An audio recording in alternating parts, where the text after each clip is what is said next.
What's up, you guys? It's Keisha here of Element 7 Salon, and I just wanted to make a quick video to give you some tips on shampooing at home. I know that it may seem like it's just an easy task, but actually there is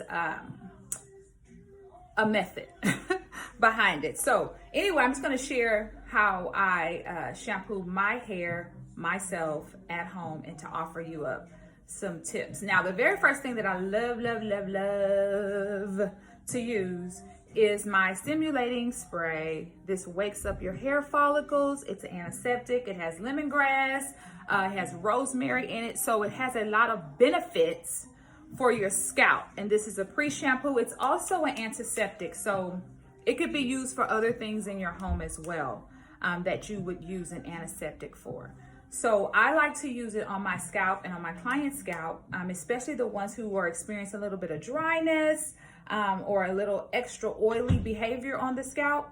I like to use this first as a pre-shampoo, and it also makes my scalp feel really good. It wakes up those hair follicles because it is a stimulant. So this is the very first thing that I use. And next, I'm going to, you let this sit for about 5 minutes so that it can work and so that you can feel the sensation. Next thing I'm going to use is my deep cleansing shampoo, because I have not shampooed my hair in a week. So therefore it has natural oils, synthetic oils that I've used, things that I have on my hand because I touch my hair a lot. The elements from the outside, all that stuff is on our hair. So you have to make sure. And also, especially African Americans, we only shampoo weekly and bi-weekly. So you have to make sure that you are cleaning the hair first. First things first. It's like clean the palette and then re-up all the other stuff. So your hair can't accept what it needs to accept if it has stuff on it. So make sure that you are doing a deep cleanse. That's my very first step. And just a tip, when you are rinsing your hair, rinse for about at least a good 3 to 4 minutes, because you want that texture to come back into the hair before you start applying your shampoo. Because if you just run the water over it just a little bit and then you put your shampoo, you're going to find yourself using way more shampoo than you need to, because of course we're looking for the suds, right? And so on the first time, it's not going to set up as good as it will if you go ahead and rinse the hair really good and start to relax and to start to soften up some of that dirt that's on your hair, or some of those things. Now, depending on how often, how good you are with your shampooing regimen and how often you visit the salon or do it at home will determine how quick your hair becomes clean. Also, if you do not use a lot of silicone products and oil products on your hair, then it won't take as long to shampoo the hair. But anyway, you want to make sure that you rinse that hair, wet it really good before you put your shampoo in. Now, I typically shampoo my hair at least 3 times. So I'll use my deep cleanser twice. It just kind of depends on what my hair is doing and what I've put on it. But typically 3 times. I know my clients 3, 4. I mean, that shampoo bowl is where the magic happens, believe it or not. And so I spend a lot of time there because I want to make sure that my palette has what it needs before I start my styling process. So anyway, I'll shampoo my hair twice with my deep cleansing, and then I'll go in with my hydrator, my hydrating shampoo. Then once I shampoo that, I will go in with my conditioner, my hydrating conditioner, and I'll show you how I apply that, because I do not apply it on the scalp. I do not apply conditioner on the scalp. Neither should you.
shampooed.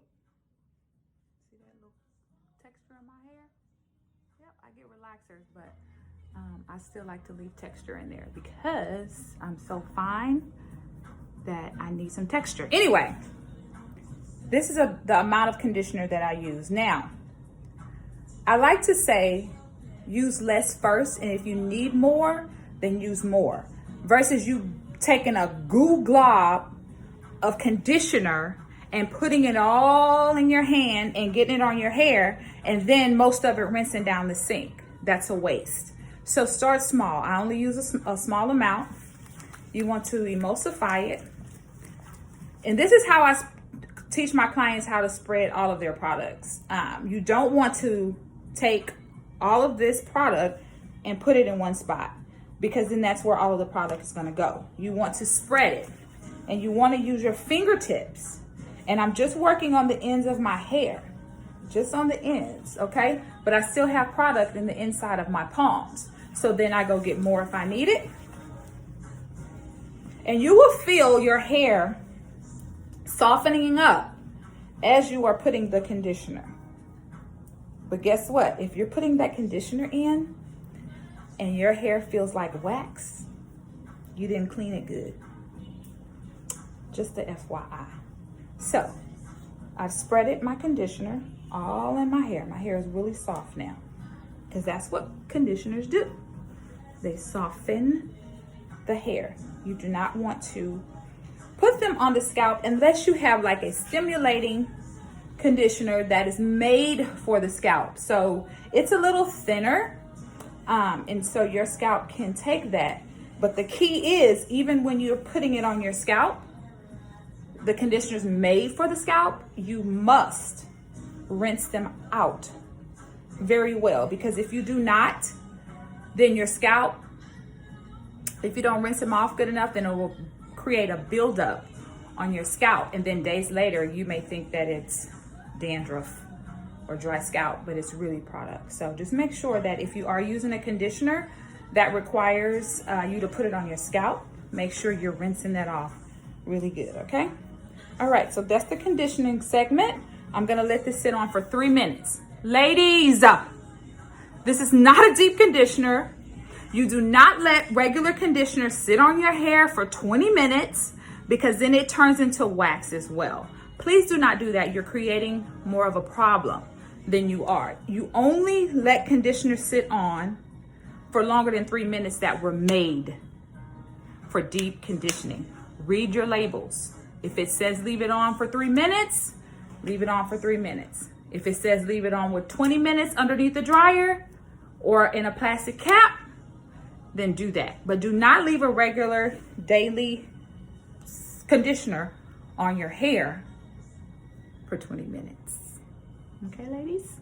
Okay, so I'm gonna leave this on for 3 minutes, and then I'll go rinse. Rinse, rinse, rinse. Ooh, child. I had to sit down. My back hurt. Bending over that sink like that. I know that's what y'all thinking at home, but it's all worth it, because the health of your hair is so important. And shampooing and conditioning is the second part. The first part is internal. The second part, the external part, is the shampooing and conditioning. So anyway, after you've done rinsing your conditioner, before you even touch your hair with a comb, a brush, or anything, you need to spray on a leave-in conditioner. The reason being is because the ingredients that are in a leave-in conditioner, first of all, it helps to detangle your hair even more, so that it's easier for you to comb through. Some conditioners have heat protectant. They have protection from the UV rays and the sun and all that kind of good stuff. So you want to put that barrier on your hair once you condition at the bowl. So I love to use my coconut leave-in. And so ladies, when you spray product, do not do this. I don't care if it's leave-in, hairspray, whatever. Do not spray this close. Please move that bottle back and spritz. Spritz, spritz, spritz. All right. That's when you're putting any type of product in your hair. So after you do that, now there are several combs that need to be used depending on the length of your hair, okay? So when combing out your hair, depending on the length will determine what tool you need to use. So there are several tools that I suggest. If you're longer, this wet brush, the bomb, okay? So if you use the wet brush, you always want to start at the bottom, ladies with longer hair. You start detangling at the bottom, okay? And then work your way up. Do not go into your root. What is this? Do not go to the root of the hair and snatch it down. Start at the bottom and work your way up the heel, okay? Some like to use a comb. Same concept. Start at the bottom. Work your way up. It doesn't matter what you use. You need to start at the bottom. Now, short hair, it's different for us. We don't have no heel to climb because we're already short. So I just kind of use this big tooth comb here. Comb it out. You see how easy this is? Comb my hair out in a little mushroom. Now, the only product that you are allowed to use a massive amount of.